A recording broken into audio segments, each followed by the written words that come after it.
अगला टॉपिक है आपका जड़त्व। क्या है? जड़त्व। जड़त्व।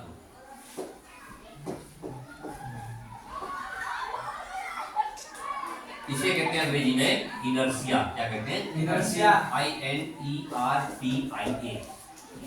इनर्शिया, जड़त्व। आसान है, समझ लीजिए। पहले इधर देखो, पहले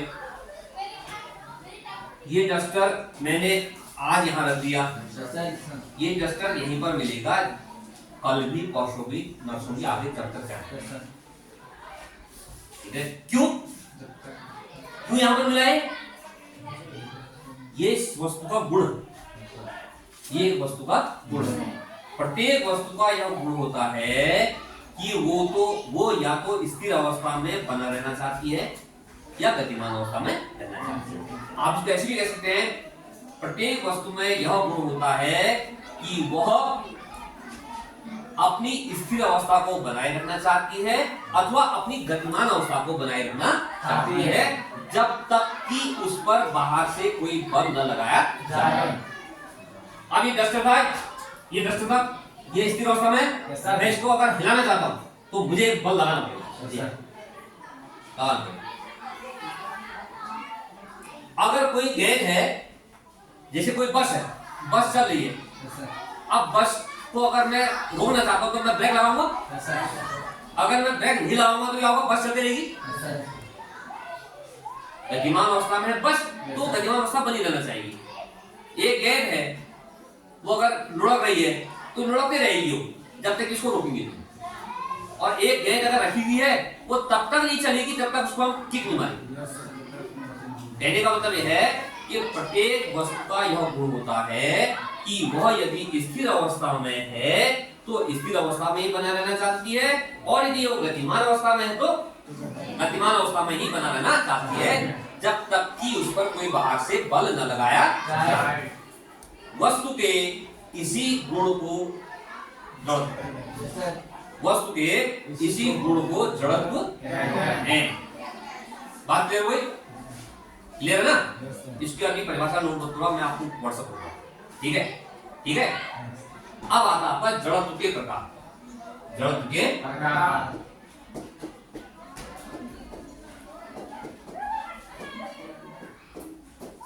जड़त्व 3 प्रकार का होता है। कितने प्रकार का? 3 प्रकार का। समझ लीजिए, जड़त्व 3 प्रकार का है। पहला, विराम का जड़त्व। विराम का रेस्ट, स्थिर अवस्था। विराम का जड़त्व। दूसरा, गति का जड़त्व। गति का जड़त्व। और तीसरा क्या होगा? बताओ, सोचो, दिमाग लगाओ। मैंने आपसे परिभाषा में कहा है, यदि वस्तु स्थिर अवस्था में है तो स्थिर अवस्था में ही बने रहने का प्रयास करेगी, यदि वस्तु गतिमान अवस्था में है तो गतिमान ही रहने का प्रयास करेगी, जब तक कि उस पर कोई बाहरी बल न लगाया जाए। इस हिसाब से जड़त्व आपके 3 प्रकार के होते हैं। एक आपका जो है विराम का जड़त्व, एक आपका गति का जड़त्व, और तीसरा आपका क्या होता है? हिंट दे रहा हूं आपको, ये है, मैंने इसमें बल लगाया, ठीक है? बल लगाने से ये चला तो गया, ठीक है, चला तो गया, लेकिन इसकी दिशा चेंज हुई। ठीक है? तो इसको कहते हैं आपका दिशा का जड़त्व। दिशा का जड़त्व क्या कहते हैं? दिशा का जड़त्व। दिशा का जड़त्व। आगे चार्ट बना लीजिए, जड़त्व के प्रकार। ये एरो डायग्राम लिखिए, डायग्राम नहीं, आपसे क्लियर है। जड़त्व के प्रकार। नंबर 1, विराम का जड़त्व। नंबर 2, गति का जड़त्व। नंबर 3, दिशा का जड़त्व।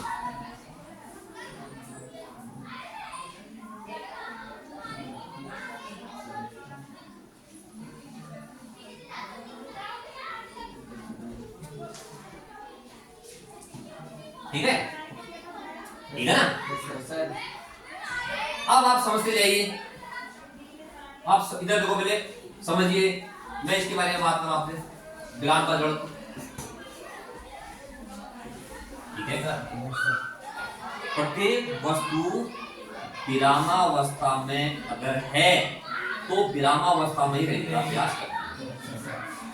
यदि वस्तु स्थिर अवस्था में है तो स्थिर अवस्था में ही रहने का प्रयास करते हैं, इसे विराम का जड़ कहते हैं। आप कैसे करिए, यदि वस्तु विराम अवस्था में तो विराम अवस्था में रहने का प्रयास करती है, इस गुण को विराम का जड़ कहते हैं। दूसरा, यदि वस्तु गतिमान अवस्था में है तो गतिमान अवस्था में रहने का प्रयास करती है, इसे हम गति का जड़ कहते हैं। तीसरा आपका दिशा का जड़, इसको समझ लीजिए।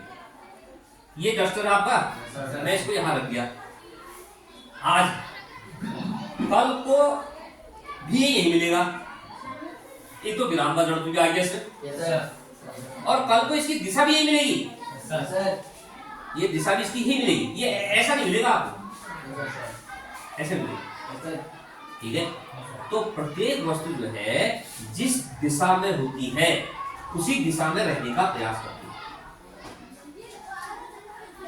वस्तु जिस दिशा में होती है, जैसे रहती है मतलब वैसे रहने का प्रयास करती है, अपनी दिशा के परिवर्तन का विरोध करती है, दिशा के परिवर्तन का विरोध करती है, तो इसे दिशा का विरोध करती है। क्लियर हो गया? बात सही है ना? तो विराम का जड़ किसे कहते हैं? विराम के जड़ का मतलब वस्तु अगर विराम अवस्था में है तो विराम अवस्था में रहने का प्रयास करती है, वस्तु के इस गुण को विराम का जड़ कहते हैं। वस्तु अगर गतिमान अवस्था में है तो गतिमान अवस्था में रहने का प्रयास करती है, वस्तु के इस गुण को गति का जड़ कहते हैं। वस्तु अपनी स्थिर अवस्था में है वो अपनी दिशा परिवर्तन का विरोध करती है, इसे हम कह रहे हैं दिशा का जड़। ठीक हो गया? कोई दिक्कत नहीं ना? ठीक है, ये जो स्टेटमेंट है इसको आप नोट क्या करते हो, मैं आपको उसे समझा दिया, आप जरा अपने हिसाब से लिखो, लिख लो फटाफट एक लाइन में। वस्तु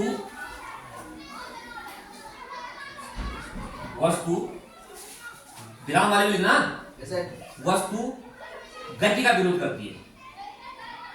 अब देखो इधर देखो, इधर देखो, ये विराम वस्तु ना, ये इसी अवस्था में रहने का प्रयास करती है ना, यानी गति का विरोध करती है। इसको लिखो, वस्तु गति का विरोध करती है, ठीक है? और दूसरा वाले लिखो,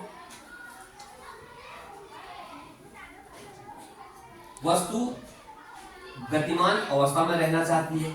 मैं इसको बुलेट पॉइंट में लिखा हूं, इसको लिखो, वस्तु गतिमान अवस्था में रहना चाहती है। ठीक है? ठीक है ना? और तीसरे वाले लिखो, वस्तु दिशा परिवर्तन का विरोध करती है, वस्तु दिशा परिवर्तन का विरोध करती है। बात क्लियर है ना?